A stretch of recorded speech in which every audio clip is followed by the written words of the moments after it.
Assalamualaikum warahmatullahi wabarakatuh. Halo teman-teman, perkenalkan nama saya Najmi Nursadrina dengan NIM 860442578 dari Prodi PGSD UP BJJ UT Jakarta.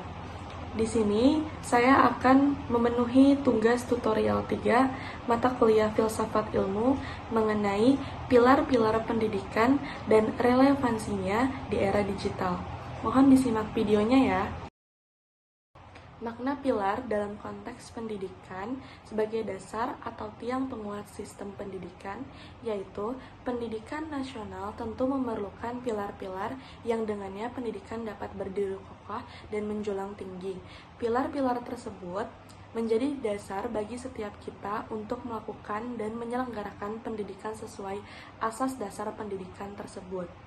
4 pilar di bawah ini pada dasarnya mendidik kita untuk belajar dalam upaya untuk menopang pembangunan pendidikan saat ini maupun yang akan datang. Belajar untuk mengetahui, artinya selain memiliki pengetahuan yang luas, juga perlu mempelajari secara mendalam tentang subjek-subjek yang lebih spesifik agar kita dapat mengetahui banyak hal. Dengan mempelajari subjek-subjek yang spesifik, kita dapat memiliki landasan untuk menerima pengetahuan umum yang lebih luas, sebab hal-hal yang kecil dapat tersusun menjadi sesuatu yang lebih besar. Yang kedua, yaitu learning to do, belajar untuk berbuat atau berkarya. Pilar ini memberikan penjelasan bahwa kita seharusnya belajar untuk berbuat atau bertindak dan berkarya dalam segala situasi dan kondisi. Dengan menerapkan prinsip dari pilar ini, kita dapat memperoleh kompetensi untuk menghadapi berbagai situasi yang tidak terduga kapanpun. Lalu, selanjutnya, learning to live together, belajar untuk hidup bersama.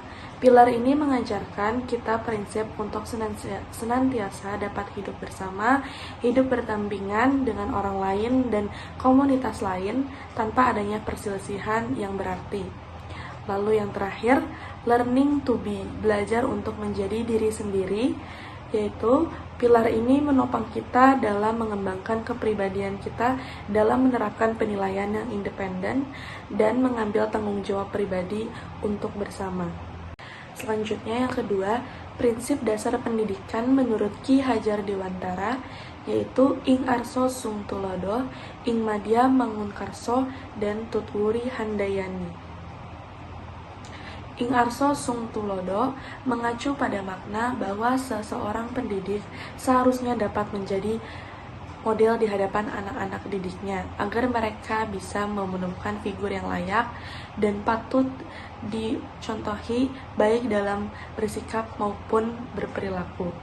Lalu, ing madyo mangun karso mengacu pada makna bahwa seorang pendidik seharusnya dapat menjadi pendukung dan pemberi semangat di tengah anak-anak didiknya, agar mereka senantiasa menjadi peserta didik yang percaya diri dan bersemangat dalam melalui proses pendidikan. Lalu, Tutwuri Handayani mengacu pada makna bahwa pendidikan seharusnya selalu memberi dorongan dari belakang kepada anak-anak didiknya agar mereka dapat belajar secara mandiri. Yang ketiga, analisis relevansi dan dukungan penerapan prinsip tersebut dalam era digital, yaitu pada pembelajaran jarak jauh atau daring, guru harus menjadi teladan, ing arso sung tulodo, dalam hal etika digital dan integritas saat mengakses internet. Lalu literasi digital dalam mendorong siswa mencari informasi, guru hadir di tengah-tengah, ing madyo mangun karso, sebagai fasilitator yang mengarahkan murid memilah informasi yang akurat dan memanfaatkan teknologi secara produktif. Lalu, bagaimana pilar-pilar tersebut dapat menjawab pendidikan saat ini? Pilar filosofi Ki Hajar Dewantara sangat relevan dalam mengatasi persoalan pendidikan nasional, seperti degradasi moral, kesenjangan kualitas, dan kesiapan menghadapi masa depan. Pendidikan tidak boleh hanya berfokus pada nilai akademis semata.